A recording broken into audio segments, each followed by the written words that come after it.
last 2 years, despite the slowdown of renminbi loan.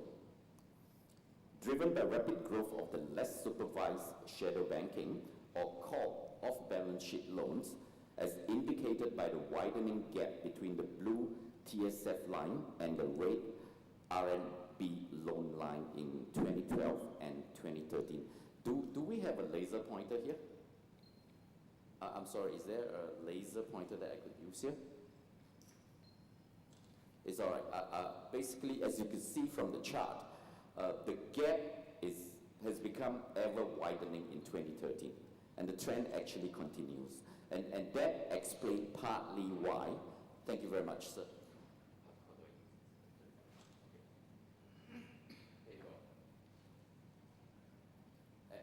And this explains the liquidity that has moved into the Macau VIP business. These are the private loans, private investment in the various junket operations in Macau, attracting a fixed return of as much as 12 to 15% annualized basis. So this represents part of the big shadow banking that's happening in China. And as we track this is another slide on the mix of total social financing in China. As you could see from the chart,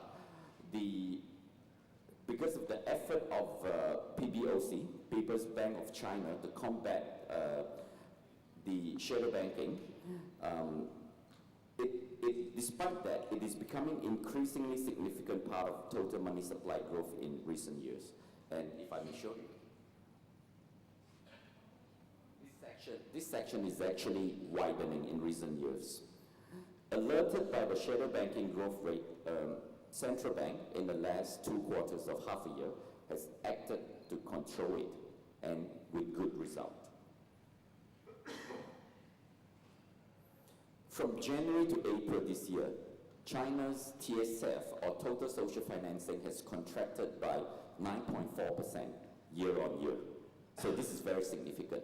So what the PBOC has done is rein in to control the shadow banking, and it has achieved some early result. Okay, if you're pressing down the social banking and the M2 supply isn't growing, how do you stimulate the economy? Okay, there are various strategies to stimulate the Chinese economy, but one of the key ones is the urbanization of China. Okay, as you can see from the chart, China has gone from 26.4% of the urbanization population to 2010 of about 50%. Okay, and this is part of the rebalancing of Premier Li Keqiang macroeconomic measures to promote economic growth through urbanization.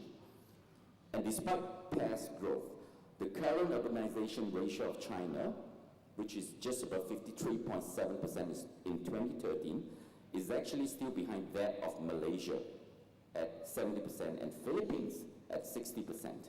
Not to mention more developed nations such as South Korea, which is at 80%, and US, which is at 90%. This suggests with the urbanization strategy, there's great potential for growth for China. This is the current urbanized region of China, which I've just mentioned, and this represents 50% of current China GDP. And in the 5 to 10 years plan,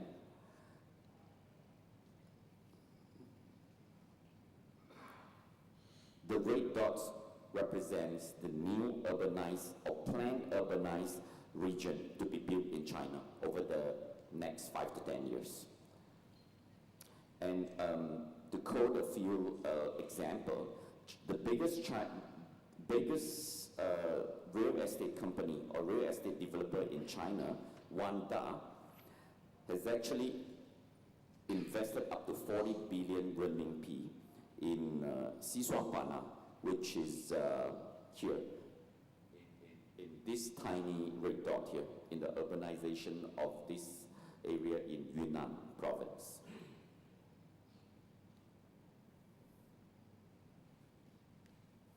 And recent macroeconomic measures employed by Premier Li Keqiang also include speeding up infrastructure investment, particularly high-speed railway. I believe most of you are familiar with high-speed railway in China, but just to give you some statistics, China has more high-speed railway than the rest of the world combined today. And they are going to double that capacity over the next 10 years. So that's really something.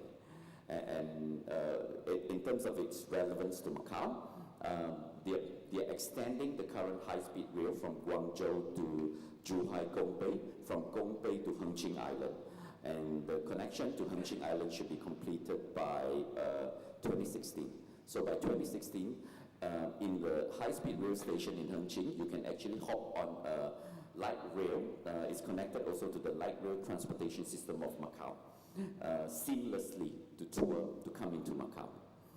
And they are also deregulating previously monopolized state-owned sectors such as the upper and middle stream petroleum, mobile telecommunication, banking, railway, port, airport, and clean energies. And what all this means is that there will be a new group of very successful Chinese entrepreneurs being created. There will be a whole new generation of big Chinese entrepreneurs being created over the next 10 years over this deregulation or privatization of some of the state-owned enterprises. And the government is also undertaking tax cut for small enterprises.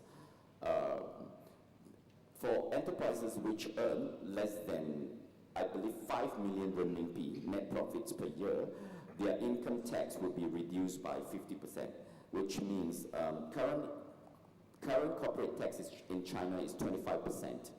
And with this 50% cut, small and medium enterprises will be allowed to be more competitive. And this is in line to the possible appreciation of the renminbi. So the effective corporate tax for the SMEs in China would